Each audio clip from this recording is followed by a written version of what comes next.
होगा कि इस टाइप की कैंडल बनने के बाद शेयर की प्राइस ऊपर जाती है और इस टाइप की कैंडल बनने के बाद शेयर की प्राइस नीचे आती है।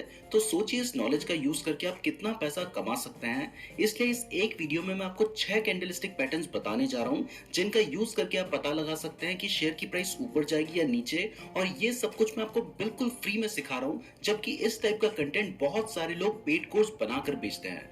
तो इस वीडियो को ध्यान से जरूर देखिएगा और वीडियो पसंद आए तो लाइक जरूर कर दीजिएगा। और ध्यान रहे कि वीडियो सिर्फ एजुकेशन पर्पस के लिए है। अगर आप स्टॉक मार्केट में इन्वेस्टमेंट या ट्रेडिंग करते हैं तो अपने रिस्क पर करें और इन्वेस्ट करने से पहले खुद भी रिसर्च जरूर कर लें। और चाहे आपको लाइफ में कितना भी भरोसा हो, कभी भी लोन लेकर इन्वेस्टमेंट या ट्रेडिंग ना करें, क्योंकि सब बहुत बड़ी मुसीबत में पड़ सकते हैं। चलिए दोस्तों, अब उन सभी इंपॉर्टेंट कैंडलस्टिक पैटर्न्स को समझते हैं। सो दोस्तों, इस वीडियो में हम जिन भी कैंडलस्टिक पैटर्न्स के बारे में बात करने जा रहे हैं, उन सभी कैंडलस्टिक पैटर्न्स का नाम आपको भी स्क्रीन पे नजर आ रहा होगा। इसमें हमारा जो फर्स्ट नंबर का कैंडलस्टिक पैटर्न है उसका नाम है hammer candlestick pattern.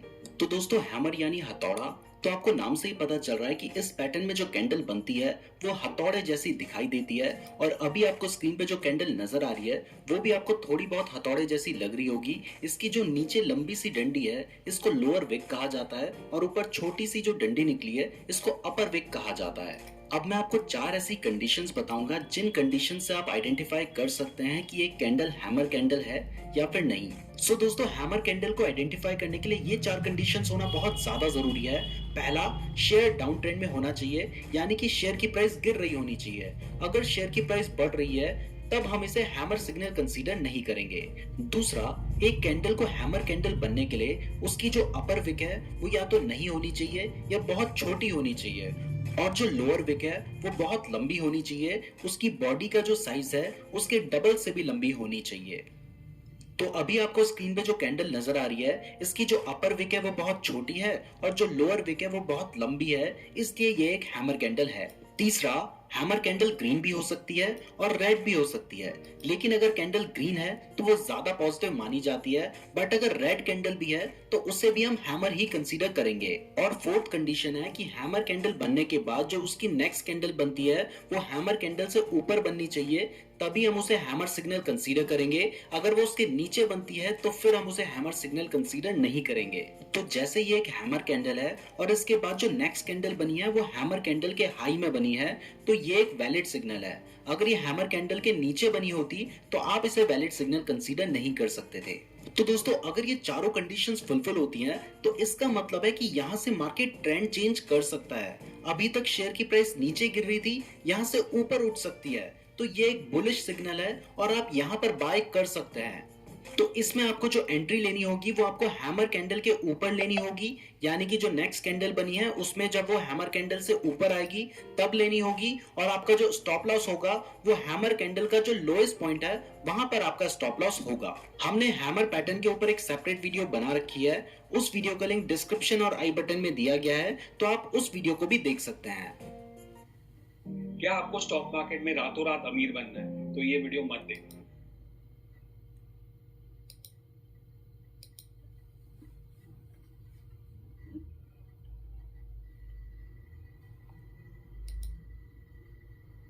Candlestick pattern बनने के बाद हमारा जो नेक्स्ट कैंडलस्टिक पैटर्न है वो है हैंगिंग मैन कैंडलस्टिक पैटर्न। ये पैटर्न दिखने में तो बिल्कुल हैमर जैसा ही दिखाई देता है, लेकिन ये बेरिश सिग्नल देता है, यानी कि इस पैटर्न के बनने के बाद शेयर की प्राइस गिर सकती है। अब हैंगिंग मैन पैटर्न के लिए भी 4 कंडीशन जरूरी हैं। पहला, स्टॉक अप ट्रेंड में होना चाहिए, यानी कि शेयर की प्राइस बढ़ रही होनी चाहिए, जबकि हैमर पैटर्न में शेयर की प्राइस गिर रही होनी चाहिए थी, शेयर डाउन ट्रेंड में होना चाहिए था। इसमें शेयर अप ट्रेंड में होना चाहिए। दूसरा, इसमें भी हैमर पैटर्न की तरह कैंडल की अपर विक छोटी होनी चाहिए और लोअर विक लॉन्ग होनी चाहिए, इसीलिए तो ये हैमर जैसा दिखाई देता है। तीसरा, हैंगिंग मैन कैंडल भी ग्रीन और रेड दोनों हो सकती है, लेकिन अगर रेड हो तो ज्यादा वैलिड सिग्नल माना जाता है क्योंकि ये बेयरिश सिग्नल देता है। और चौथा, हैंगिंग मैन कैंडल बनने के बाद जो नेक्स्ट कैंडल है वो हैंगिंग मैन कैंडल के नीचे बननी चाहिए। तो जब ये 4 कंडीशंस फॉलो होती हैं तो इसका मतलब है कि ट्रेंड चेंज होने वाला है। अभी तक शेयर की प्राइस बढ़ रही थी, अब नीचे गिर सकती है, तो ये एक बेयरिश सिग्नल है और यहाँ पर आप शॉर्ट सेल कर सकते हैं। इसमें आपकी एंट्री जो नेक्स्ट कैंडल नीचे बनी है उसमें होगी और आपका स्टॉप लॉस, क्योंकि आप शॉर्ट सेल कर रहे हैं, तो हैंगिंग मैन कैंडल के हाईएस्ट पॉइंट पर होगा। अगर आपको हैमर और हैंगिंग मैन कैंडल में अभी भी कोई कंफ्यूजन है तो वो इस पिक्चर को देखकर क्लियर हो जाएगा। हैमर डाउन ट्रेंड में बनता है जबकि हैंगिंग मैन अप ट्रेंड में बनता है। हैमर बाय सिग्नल देता है जबकि हैंगिंग मैन सेल सिग्नल देता है।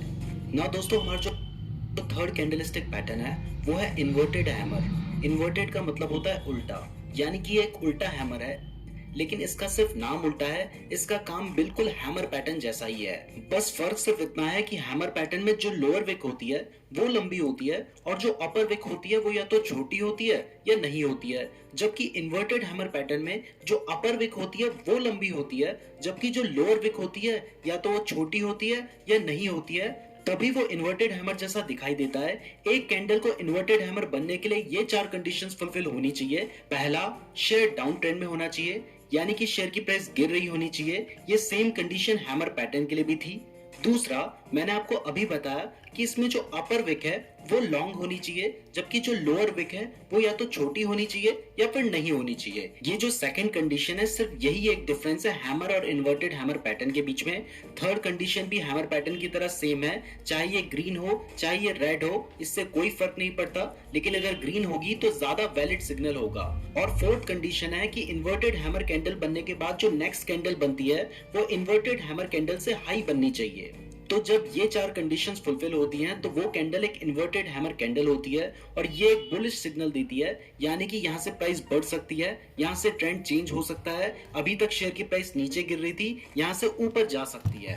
तो आप चाहें तो आप बाय कर सकते हैं। अगर आप बाय करते हैं तो इन्वर्टेड हैमर कैंडल के बाद जो नेक्स्ट कैंडल बनती है आपको वहां पे एंट्री लेनी होगी और आपका स्टॉप लॉस होगा इन्वर्टेड हैमर कैंडल का लोएस्ट पॉइंट। ना दोस्तों, हमारी जो 4th नंबर की कैंडल है इसका नाम है शूटिंग स्टार। ये दिखने में बिल्कुल इन्वर्टेड हैमर जैसी ही दिखाई देती है, बस फर्क सिर्फ इतना होता है कि ये अप ट्रेंड में बनती है और बियरिश सिग्नल देती है, जबकि इन्वर्टेड हैमर डाउन ट्रेंड में बनती है और बुलिश सिग्नल देती है। तो दोस्तों, शूटिंग स्टार के लिए भी 4 कंडीशंस फुलफिल होना बहुत ज्यादा जरूरी है। पहला, स्टॉक अप ट्रेंड में होना चाहिए, यानी कि शेयर की प्राइस बढ़ रही होनी चाहिए, उसके बाद शूटिंग स्टार कैंडल बने, जबकि इन्वर्टेड हैमर में शेयर की प्राइस गिर रही होनी चाहिए थी और स्टॉक डाउन ट्रेंड में होना चाहिए था। दूसरा, शूटिंग स्टार में जो अपर विक है वो लॉन्ग होनी चाहिए और जो लोअर विक है वो शॉर्ट होनी चाहिए, बिल्कुल इन्वर्टेड हैमर की तरह।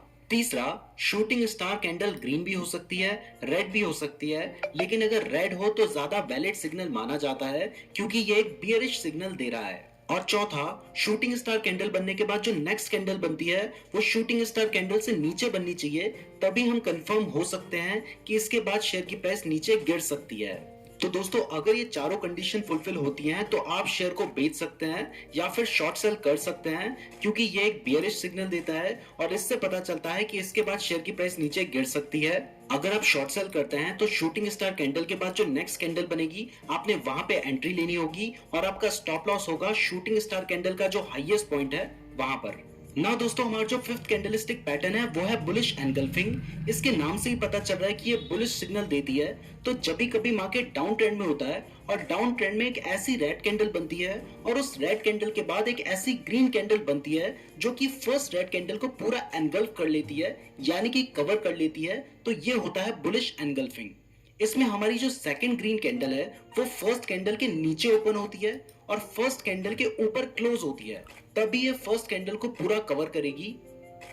तो जब भी कभी इस तरीके का पैटर्न बनता है तो इसे बुलिश एनगल्फिंग कहते हैं और इसका मतलब होता है कि यहाँ से शेयर की प्राइस बढ़ सकती है, तो आप यहाँ पे बाय कर सकते हैं, पोजीशन ले सकते हैं। अगर आप बाय करना चाहते हैं तो इस ग्रीन कैंडल के बाद जो नेक्स्ट कैंडल बनेगी आपको वहां पे बाय करना होगा। वो कैंडल इस ग्रीन कैंडल के ऊपर बननी चाहिए और आपका जो स्टॉप लॉस होगा वो ग्रीन कैंडल का जो लोएस्ट पॉइंट है वहां पर होगा, आपको स्क्रीन पे नजर आ रहा है ना। दोस्तों, हमारा जो 6th कैंडलस्टिक पैटर्न है इसका नाम है बियरिश एनगल्फिंग। ये बुलिश एनगल्फिंग का जस्ट अपोजिट है और ये बियरिश सिग्नल देता है, यानी कि इस सिग्नल के आने के बाद शेयर की प्राइस गिर सकती है। तो दोस्तों, जब भी कभी शेयर अप ट्रेंड पे चल रहा होता है, यानी कि शेयर की प्राइस बढ़ रही होती है और उसके बाद अगर एक ग्रीन कैंडल आती है और उस ग्रीन कैंडल के बाद एक रेड कैंडल आती है जो कि उस ग्रीन कैंडल को पूरा कवर कर लेती है, यानी कि एनगल्फ कर लेती है, तो इस पैटर्न को बियरिश एनगल्फिंग कहते हैं। तो जैसे अभी आपको स्क्रीन पे दो कैंडल नजर आ रही हैं, हमारी जो ग्रीन कैंडल है उसको रेड कैंडल ने पूरा कवर कर लिया है और जो रेड कैंडल की ओपनिंग प्राइस है वो ग्रीन कैंडल से ऊपर है और जो क्लोजिंग प्राइस है वो ग्रीन कैंडल से नीचे है। तभी वो उस ग्रीन कैंडल को पूरा एनगल्फ कर ले रही है, यानी कि कवर कर ले रही है। तो जब भी dark cloud cover, bullish harami, bearish harami, morning star, evening star, bullish kicker, bearish kicker, gravestone doji, dragonfly doji, long leg doji, doji star और भी बहुत सारे कैंडलस्टिक पैटर्न्स हैं। अगर आप चाहते हैं हम उनके ऊपर भी वीडियो बनाएं तो कमेंट करके जरूर बताइएगा। अगर आपके पास अपना डीमैट अकाउंट नहीं है तो इस वीडियो के डिस्क्रिप्शन में मैंने आपको एंजल वन का लिंक दिया है, वहां से अपना फ्री डीमैट अकाउंट जरूर खुलवा लीजिएगा और शेयर मार्केट से रिलेटेड डेली फ्री